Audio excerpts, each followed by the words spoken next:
I watched her scream at the man who held her entire career in his hands. She thought he was a lazy intern. She was about to find out he was the person who owned her digital life. Let me take you back to that Monday morning. Our office was like any other. Cubicles in neat rows, the hum of keyboards, the smell of burnt break room coffee. But there was one sound everyone had learned to fear: Karen's voice. Karen was a middle manager in operations, 50 years old, always wearing those aggressively bright floral blouses that somehow made her seem even more intimidating. She ruled our floor like a dictator with a Keurig machine. Her favorite weapon? Company time. She'd timed bathroom breaks. She'd questioned people for arriving at 9:02 instead of 9. She once wrote up a guy for checking his daughter's school emergency text. That's who Karen was, a tyrant with a timesheet. But on this particular Monday, Karen was about to make the mistake of her life. I was at my desk when I heard it. That sound. Karen's voice, but different. Louder, more vicious. I looked up and saw her standing by the server room corridor, her face the color of a tomato, pointing at a man I'd never seen before. He was maybe 45, wearing a gray hoodie and jeans. His hands were in his pockets. He looked tired, like he'd been traveling. In his hand was a phone with a weather app open. That's it, just checking the weather. But then I saw him do something that made my blood run cold. Karen was screaming, calling him useless, a thief of company salary, accusing him of wasting precious work time on personal nonsense. She went on for 5 full minutes.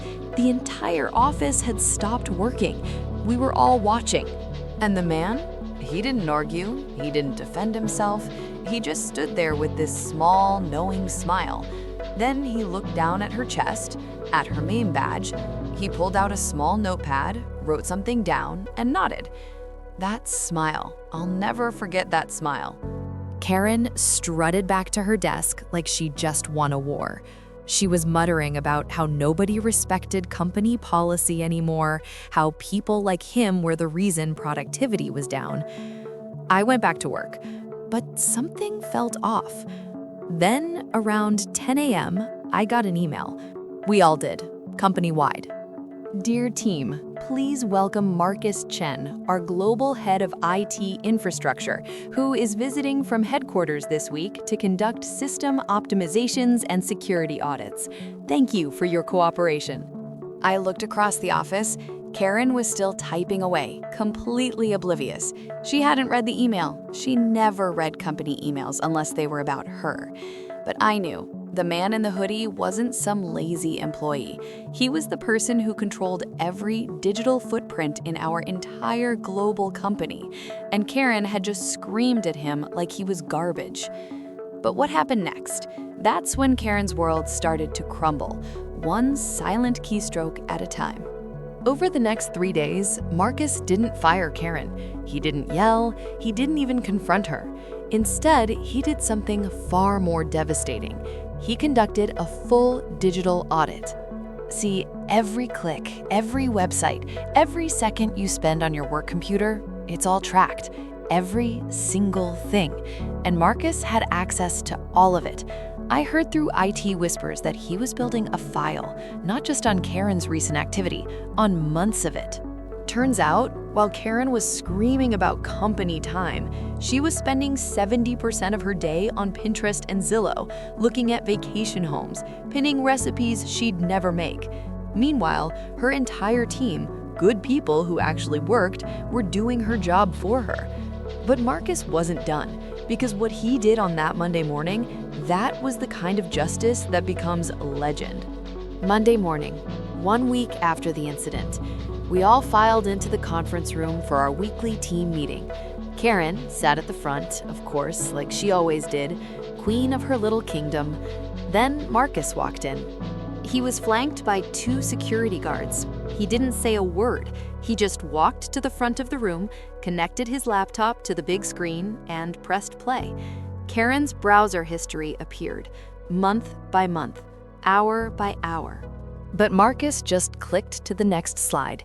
It was her team's activity, their emails, their late nights, their weekend work, the reports they'd written that she'd put her name on. Then he spoke. His voice was calm, professional. He explained that theft of company time is grounds for immediate termination. He explained that falsifying work product is grounds for immediate termination. He explained that after a thorough review, Karen's position was being eliminated effective immediately. And here's the part that still gives me chills.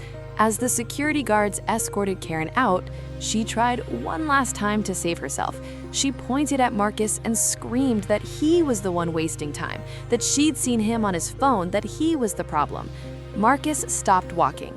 He turned around, and he said in the most gentle voice, "Ma'am, I was checking the weather because I needed to know if our backup generators would be affected by the incoming storm. I was doing my job. You might want to learn the difference." The doors closed behind her. We never saw Karen again. Her entire team got promoted. The 3 people who'd been doing her work while she shopped for beach houses, they're now running the department, thriving, finally recognized. And Marcus? He finished his audit and went back to headquarters. But before he left, he stopped by my desk and smiled. That same knowing smile. I learned something that day. Karma doesn't always come in the form of a cosmic force. Sometimes it comes in a gray hoodie, carrying a laptop, with the patience to let tyrants destroy themselves. Karen spent years weaponizing company time against good people. And in the end, company time, her own stolen hours, her own digital footprints, became the weapon that destroyed her.